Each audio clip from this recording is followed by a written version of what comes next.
Randa 2022, or 157 degrees. Now, this will sound like a bit of a contradiction. This is probably the most difficult wine we make. And now you're gonna go, what? Isn't this 100% Pinot Noir? Yes, and so isn't that supposed to be simple or easier because you're not blending? No. When we blend, it gives us a certain flexibility and freedom to add in missing bits and pieces. It's a bit like cooking with one ingredient, no salt and pepper. Is that easy? No. A bit the same here. So here we depend on having one grape variety absolutely perfect. On top of that, then this is probably the most complicated grape variety to make perfect. Pinot Noir is notoriously infamous for being complicated. It's a total prima donna. It's very difficult getting the balance right in the plant and hence in the taste. To avoid it getting overripe, to avoid it getting underripe, to make the tannin soft. It's a nightmare.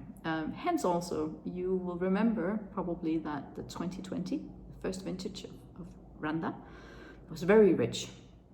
Very high alcohol degree, juicy, big, bold. A lot of people liked it, but it's definitely not the style that we intended to do. Stylistically, we are not trying to make Burgundy. We can't, it's also not what we want to.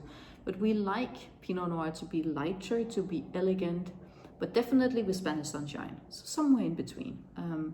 Which then, in 2021, we managed in getting the lightness right, and then we had a juicy, beautiful fruit, but then the tannins were slightly too dry. Tannins is really difficult to handle in a Pinot Noir. And then finally came 2022, where we managed in getting the balance in the vineyard better. We managed in picking at the right point. And then in the cellar, it's a very, very precision work on how long to let the wine macerate on the skin, hence how much tannin specifically do you take out. You don't only take tannin out, you also take flavor and color. So it's like a balance in between enough flavor, but not too much tannin. And this year we managed in getting that exactly thing completely right. After that, further complexity, it goes into oak barrels.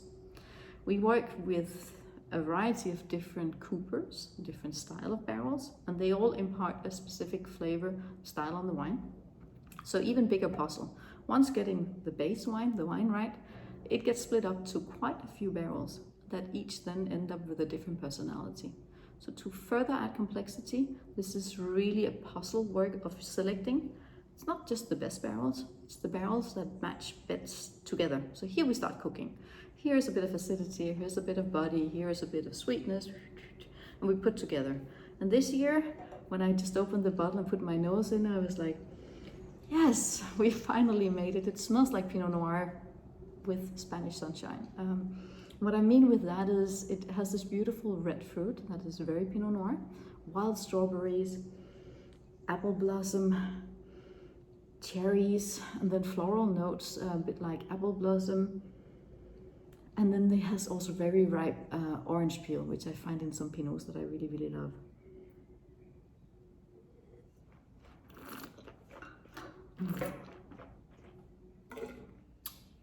It's difficult to spit that one out. Really, really, really, really not only proud and happy about it, but it's a really good wine. It has the same juicy red fruit as in the nose. It's almost sweet on the palate. Again, there's no sugar in any of these wines, but when we manage in reaching the perfect level of ripeness, you have a sweet note, but it's sweetness of the fruit, no sugar. So no worries about that. It's very Pinot. It's very round. It's super silky on the tannin, so fantastic job done here, and to Julia even more so on the precision work on the tannins. It's one thing a Pinot should always have: soft tannins, beautiful, almost sweet, poetic red fruit. And this is what we have here. In terms of food, this makes me think of actually chicken rather than beef. Yes, you could serve this with beef, but this would really shine with an oven roasted chicken, even a chicken on the barbecue. Any kind of, you could also do pheasant or pigeon, but I would stay with birds. Lamb would also work, but a simple oven roasted chicken happiness. The glass that we chose for this, or that I chose for this, is a Pinot Noir glass from Riedel. They make two different. So there's this, which is the Old World glass, which goes in, which is basically made, when we say Old World, it means Europe. And then they have another Pinot glass that sort of curves slightly outward, which is for New World Pinot. We are in the Old World here in Spain, and hence this glass is perfect for this year's Randa, our pure Pinot, but complex Pinot.